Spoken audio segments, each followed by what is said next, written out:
Vinewood Star Tours leaving now. Last chance. See hedges in front of Star's homes. As I am contractually obliged to say, buckle up, everyone. It's showtime.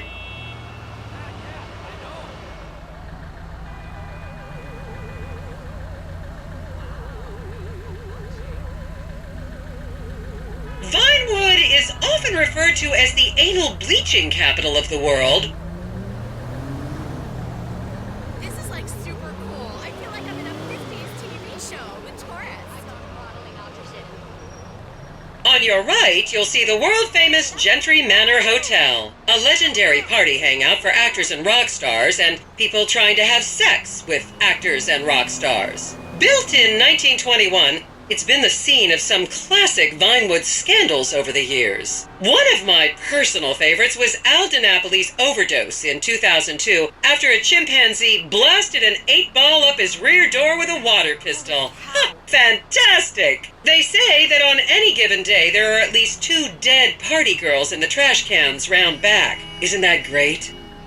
Okay, smartphones at the ready, celeb spotters. We are now approaching the legendary nightclub, the Dungeon Crawler. Opened in 1996, the club is famously owned by actor Bruce Spade, who has a custom-built elevated VIP table so that he looks the same height as everyone else. It remains one of Vinewood's hottest night spots for the rich and famous to do drugs and date rape impressionable fans. Play your cards right, and that could be you! The Dungeon Crawler was in the news again recently when comedian Morgan Chester allegedly ran over a doorman in his SUV for not laughing at one of his jokes.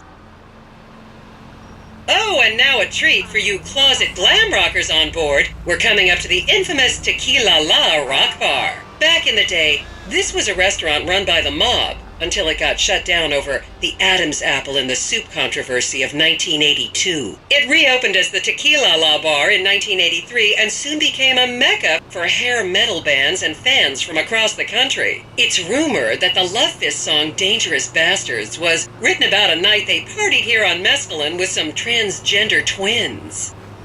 Now, this house up ahead is one of the many private residence of action movie director Mark Fostenberg. Fostenberg still maintains he was out of town when a 15-year-old Mexican girl was found dead in his pizza oven in 2007. The case was settled out of court and all charges were dropped. The girl's family now live on the next street. So this is the house of television exercise guru The Craze. You might have seen him degrading himself recently on Rehab Island. Do any of you remember the 80s? Strange times. People didn't go to the gym back then. They did jumping jacks in front of the TV and leg warmers and headbands. The Craze swapped his gold lame leotard for a crack pipe in the 90s, but is reportedly now clean and in the best shape of his life. That's Vinewood's code for he's trying to make a comeback.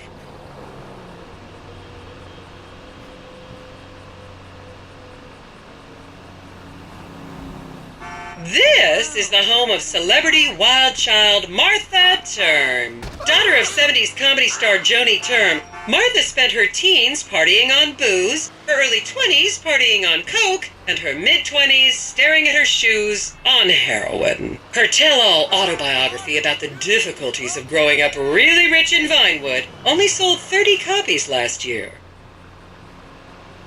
That's correct. I was an associate. Hey, gorgeous. They don't have stuff like this in East LS.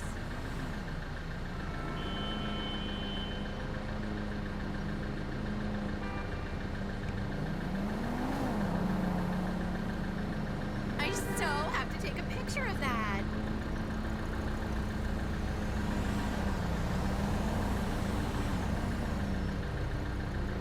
I should remind you this is a no-smoking bus. Unless, of course, it's medical marijuana, then you're all right.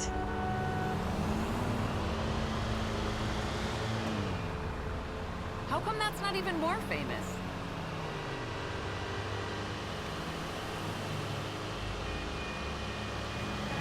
Just up ahead is another place to see and be seen in Rockford Hills, the Richmond Hotel. An iconic entertainment industry hangout, sleazy producer types have been promising to make young girl stars here for over 100 years now. Not gonna lie, I did some shameful things in that lobby bar in my youth, but I've put that period of my life behind me now.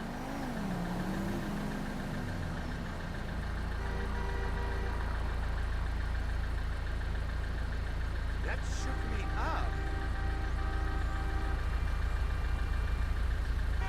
Y'all give refunds?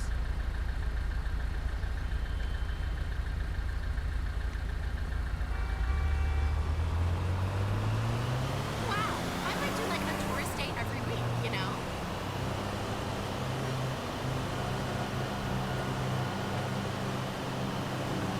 I was a member of the jury in the 1991 movie Last Will and Testament.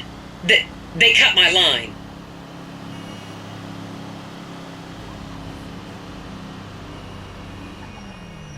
I wish they did tours like this in the hood. I was an idiot that left the rush hour. Of course, we sat on Central. God damn. I may love this city again if I keep seeing it fresh like this.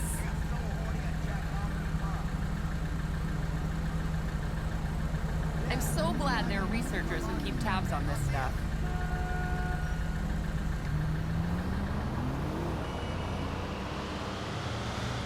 Is everyone having fun? Unbelievable! Here you can see the landmark Weasel Theater, which was opened here in Morningwood in 1930. Some of the biggest movies in history have premiered at this theater, including Blue Blood, Shoulder of Orion, and The Many Wives of Alfredo Smith. You might remember the controversial premiere of the gladiator comedy Lions and Donkeys in 1984, when star Chip Hampton walked up the red carpet with two slaves in chains. What? You owe me $20. Looking good. I'll never forget this.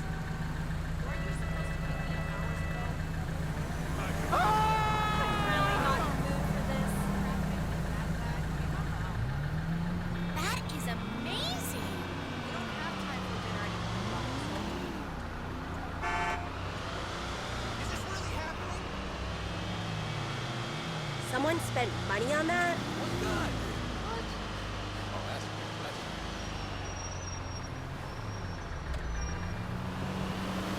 Count yourselves lucky, my prescription just got renewed this morning.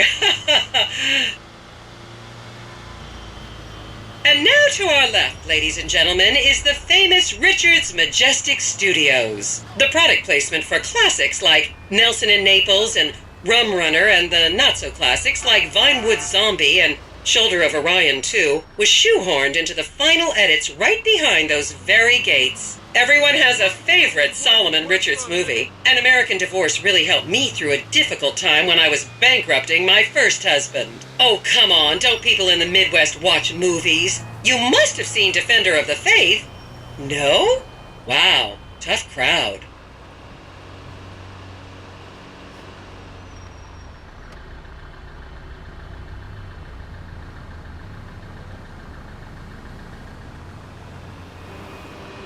Like, I never knew it's actually nice being a tourist. Only this weekend! I love the city! This city's had quite a history.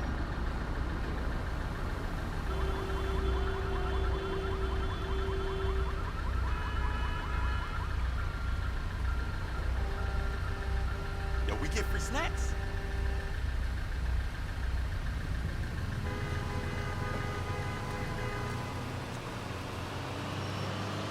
Just up ahead on the right is where Delancey Medua's septon fell out after a ketamine party. Look at all this stuff! This city is like a real place to visit. Who knew?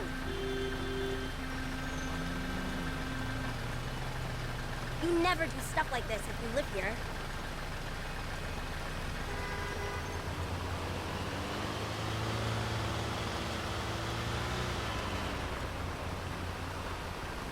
This is so relaxing. I feel so relaxed. I'm actually relaxing.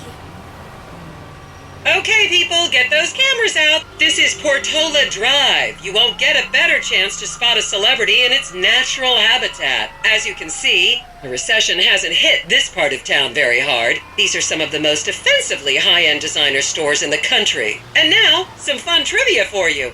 There have been a number of movies shot on Portola Drive, mostly awful ones about rich idiots, including the blockbuster 2005 romantic comedy Shoe Whore, that's credited with sending women's rights back 50 years. The store we're passing now is where British star Charlotte Crown was caught on film in the changing room, eating and purging the same burrito over and over again, just like a dog.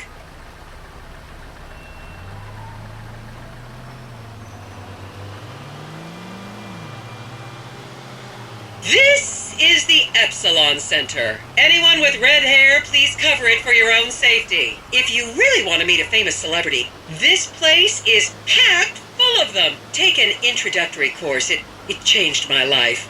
Kiflam!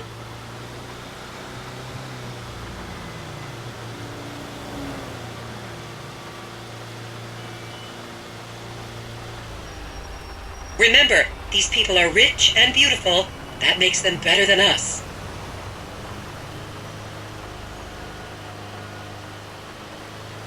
I didn't realize that so much has happened here.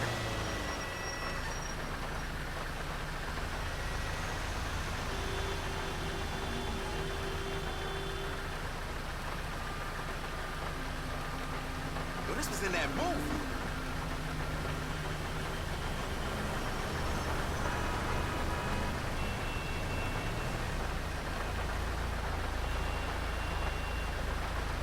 I may love this city again if I keep seeing it fresh like this.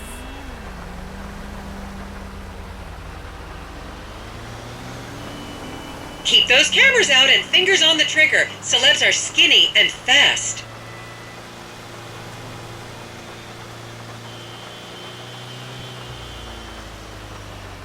I wish they did tours like this in the hood.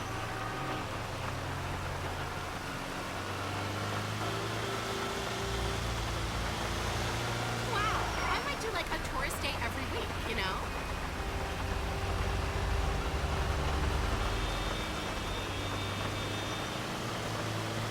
You think you really know a place until you go on one of these.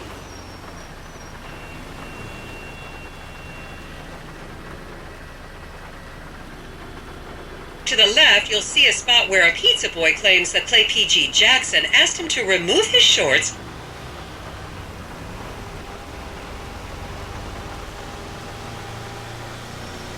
I gotta use the bathroom. And here is City Hall. This is where the mayor's office is, if any of you care. You might recognize this building from the 20-minute final dogfight to save Earth in the movie Invasion Los Santos.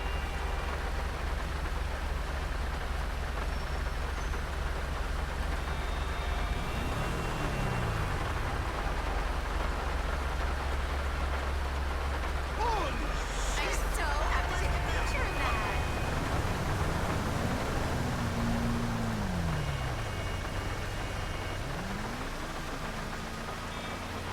They don't have stuff like this in East LS.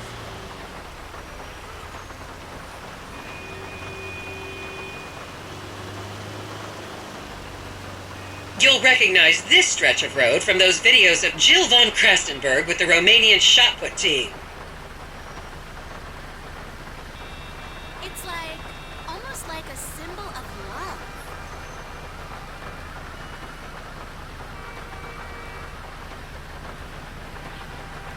So cool.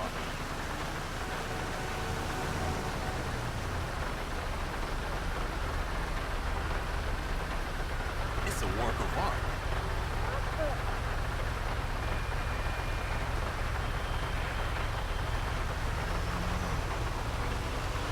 Don't you just love people you've never met and would have you arrested if you came within 10 feet of them? Hello! Long time no see!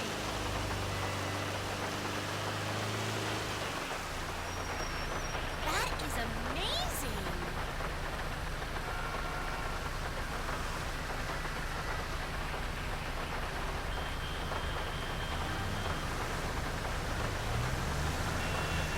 Where's my camera? This can't be real.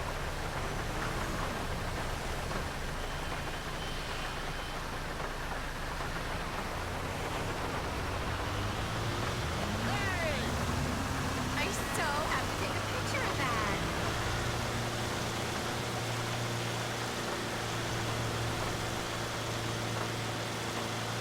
Please refrain from taking photos of ethnic minorities. They could be gang members.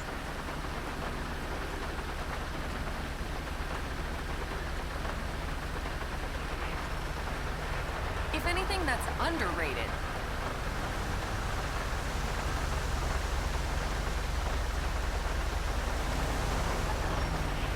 This landmark is bullshit.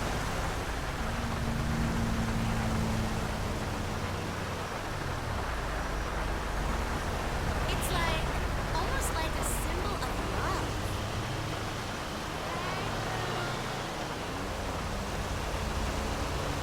And here we have the beautiful Oriental Theater. Riots broke out on the theater's opening night in 1928 as desperate fans tried to get upskirt shots of the legendary silent movie star Miriam Turner, much like you're doing today, except with really heavy cameras. My daughter tells me it isn't politically correct to say Oriental anymore, but considering some of the other common terms for Asians in the 1920s, the name could have been a lot worse. There's a saying that to go to Los Santos and not see the Oriental Theater is like going to China and not visiting a burger shop. You know, I've never really understood what that means, but... And here we are, back on the strip. As they say in Vinewood, that's a wrap, folks. I hope I managed to take your minds off the economic downturn for just a little while. I'd like to remind any Europeans that 1% is an insult, not a tip. Enjoy the rest of your vacation.